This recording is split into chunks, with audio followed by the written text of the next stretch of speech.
Hey everybody, Mountain Grandma here. I have an herb and mushroom haul I'm going to share with you, so let's get to the unboxing. Alright, so the first herb I'm going to share is this colt's foot, also called Tussilago farfara, certified organic.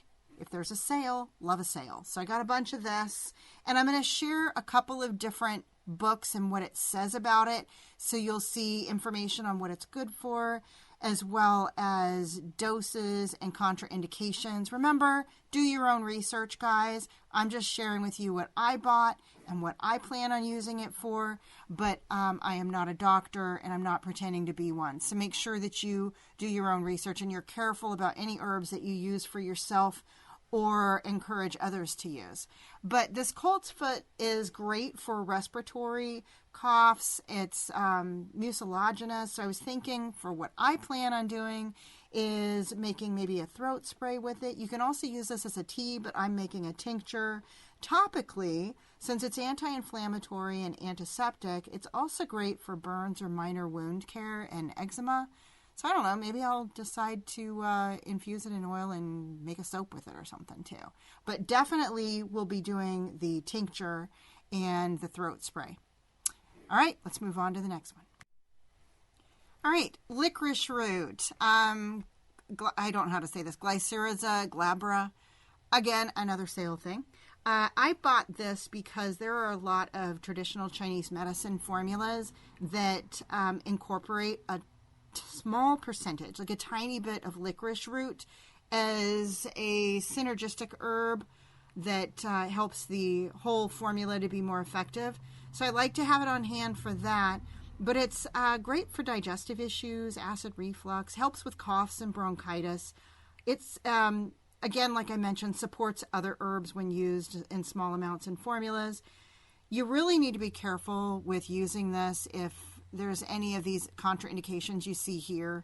High blood pressure. I would not ever drink like a whole licorice root tea.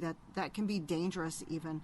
Topically, it's also great for skin conditions. It helps to brighten the skin, reduce spots, and great for eczema, psoriasis, and it's also good for oral hygiene. So a fun herb to have on your shelf. Boneset, one of my favorite herbs. It's great for colds, influenza, fevers. It's Eupatorium perfoliatum. And colds, influenza, fevers, including that kind of virus where you can get it and you just feel all over body aches and things. It helps for those kinds of viruses. So great for respiratory. It helps to loosen sticky mucus, both in your upper and lower respiratory tracts. And it also is a great stimulator for your immune system. So a great one to have on hand. My goal with this is to make a tincture of it because I was really wishing I had that about a month or two ago. So I'm going to replenish my stock there. But you could also make a tea with this. Hope you enjoy these screenshots I'm sharing. Just push pause if you'd like to read them a little more in depth. All right, next up is the bark of cat's claw, Uncaria tomentosa. And this herb is anti-inflammatory, also immune modulating and antioxidant. So it's great for arthritis relief, digestive health like IBS, gastritis, ulcers, think those kinds of things. It can also be helpful in lowering blood pressure by dilating blood vessels, and it has some diuretic qualities to it. And some studies have shown that it inhibits plaque in the brain from developing. So great there as well. Just a huge anti-inflammatory. You can make a tea from this. And when I say tea, whenever you see a bark or a root, just keep in mind it's going to be a decoction, not just an infusion. But I plan on making a tincture from this as well as the tea. So there's that one. All right, moving on to yellow dock root, Rumex crispus. This is great for digestive liver support, digestion support, detoxification, skin health.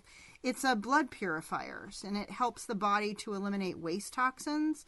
Also a source of iron, so it could be used in a blood building formula as a tonic.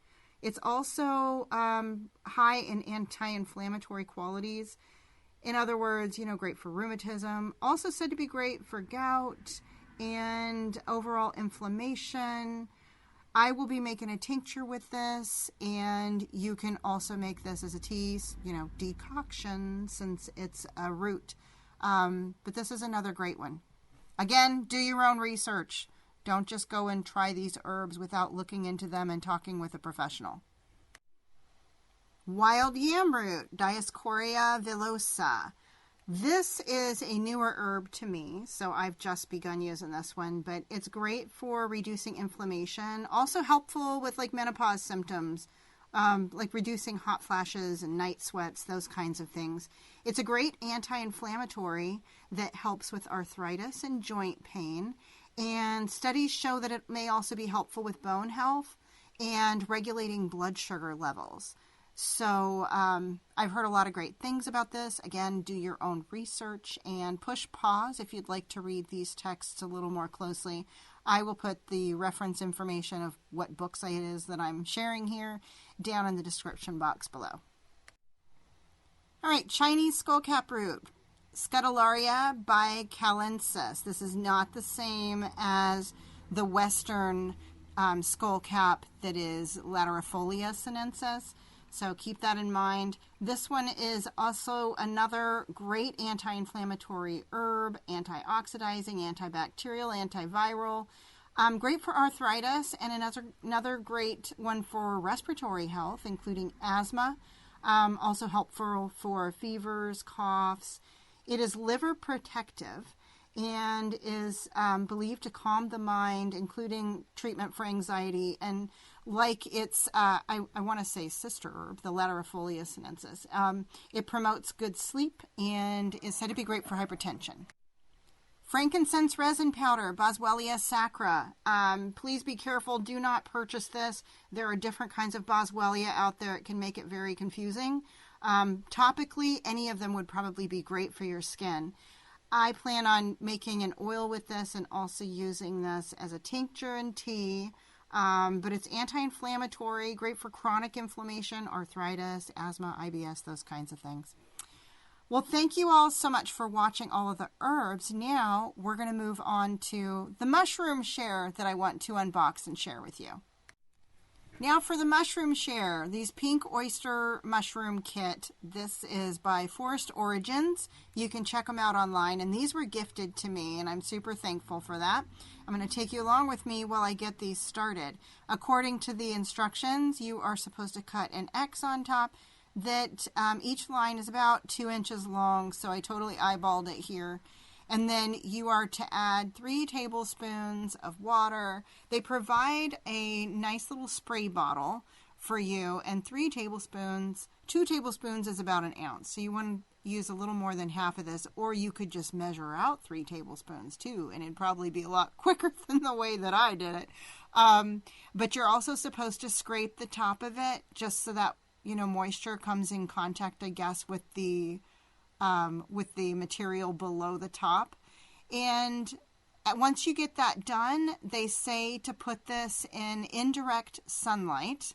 So I put it on my shelf underneath the window, and it should start growing. I got to spray it like twice a day. This is my first mushroom growing kit ever, so I will keep you guys posted with how this does. Thanks so much for following me along. And thank you everybody for watching this video. Until I see you next time, folks, keep your joy.